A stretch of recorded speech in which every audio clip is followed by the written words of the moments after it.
تو یورپ میں انگریزوں کے ہاں تو ایسا ہوتا ہے کہ وہ گرل فرینڈ کے ذریعے اپنی خواہشات پوری کرتے ہیں. ہمارے ہاں نہ گرل فرینڈ ہے, یعنی بیچ میں لٹکے ہوئے ہیں جو یا تو بہت ہی بے حیا بن جاتے ہیں یا کچھ بھی نہیں کر پاتے.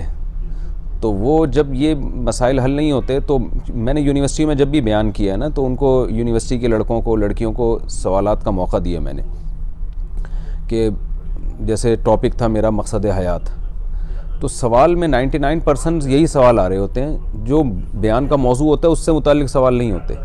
سوال یہ ہو رہے ہوتے ہیں کہ وہ فلانے کے ساتھ سیٹنگ تھی, وہ شادی نہیں ہو رہی, بغیر چھپ کے نکاح کرنا جائز ہے, لڑکی کو بھگانا جائز ہے ولی کی اجازت کے بغیر. تو مجھے ایسا لگتا ہے کہ ہم ان کو کیا بتا رہے ہیں اور ان کے مسائل کچھ اور ہیں.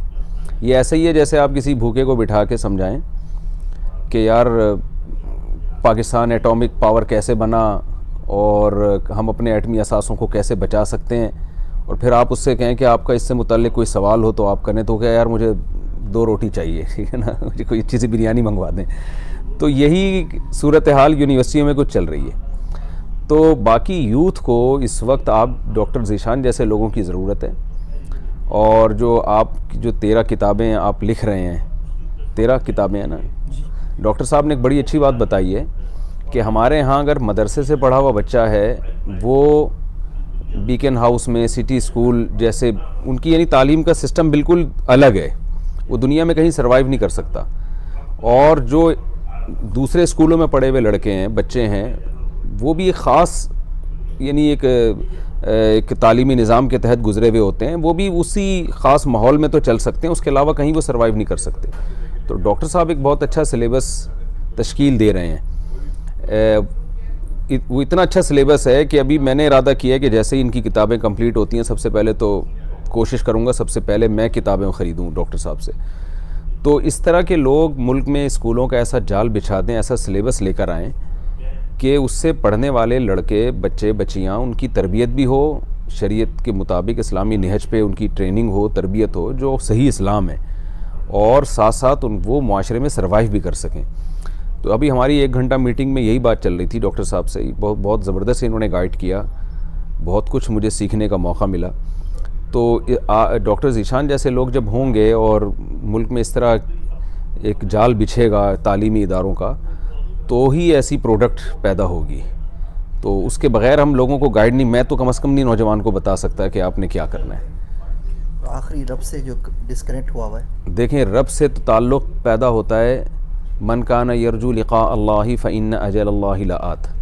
قرآن کہتا ہے جو اللہ سے ملاقات کی امیدیں رکھتا ہے تو اللہ سے ملاقات بہت جلد ہونے والی ہے.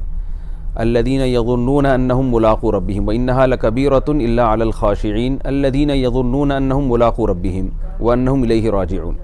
بار بار آپ نے اپنے دماغ میں یہ بات بٹھانی ہے کہ ہم نے جانا اللہ کے پاس ہے. دیکھیں جب بھی کوئی ٹینشن آتی ہے نا, تو اسلام نے کیا کہا ہے, یہ دعا پڑھا کرو, انا للہ و انا الیہ راجعون. ہم اللہ کے غلام ہیں اور اسی طرف لوٹنا ہے ہم نے. تو انسان محبت اسی سے کرتا ہے, اسی سے کرنی چاہیے جس کی طرف جانا ہے آپ نے. تو جب بار بار یہ استحضار ہوگا نا کہ ہم نے جانا اللہ کے پاس ہے, تو ڈاکٹر صاحب نے بڑے اچھے ایک ٹرم, بہت اچھی ایک جملہ استعمال کیا کہ معبود کوئی اور ہے, محبوب کوئی اور ہے. ہم خدا کو معبود تو بناتے ہیں, محبوب نہیں بناتے. تو اللہ سے اللہ کی محبت مانگی جائے, ایسے لوگوں کی صحبت میں بیٹھا جائے جو اللہ کی بات کرتے ہیں, تو اللہ سے تعلق ہوگا. آپ دیکھیں لڑکے لڑکیوں کے آپ کیا یعنی دوستیاں ناکام ہو رہی ہیں, خودکشیوں کی طرف جا رہے ہیں, مخلوق کو خدا بنایا ہوا ہے. قرآن کے الفاظ کیا ہیں, والذین آمنوا اشد حبا للہ. جو ایمان والے لوگ ہیں, اشد یہ کمپیریٹیو ڈگری ہے, اشددو یعنی دوسرے کے مقابلے میں زیادہ شدید. تو یعنی ایمان والے لوگ اللہ کے مقابلے میں جتنے محبوب ہیں تو اللہ کی محبت میں اشد ہوتے ہیں, شدید کا لفظ نہیں ہے, اشد ہوتے ہیں. یعنی اللہ کی محبت ان میں دوسروں سے سب سے زیادہ ہوتی ہے. تو اس کی ضرورت ہے کہ عبادت کو فوکس کیا جائے, تہجد کی پابندی کی جائے, دعاؤں کا معمول بنایا جائے. جو جس چیز کا تذکرہ زیادہ کرتا ہے تو اس کی محبت دل میں پیدا ہوتی ہے. 2 چیزیں اس سے پیدا ہوتی ہے کہ آپ نے جس کے لیے قربانیاں دی ہوں, جیسے باپ اولاد کے لیے کتنی قربانیاں دیتا ہے, تو یہ قربانیاں دینے سے باپ کے دل میں اولاد کی محبت اور بڑھتی ہے.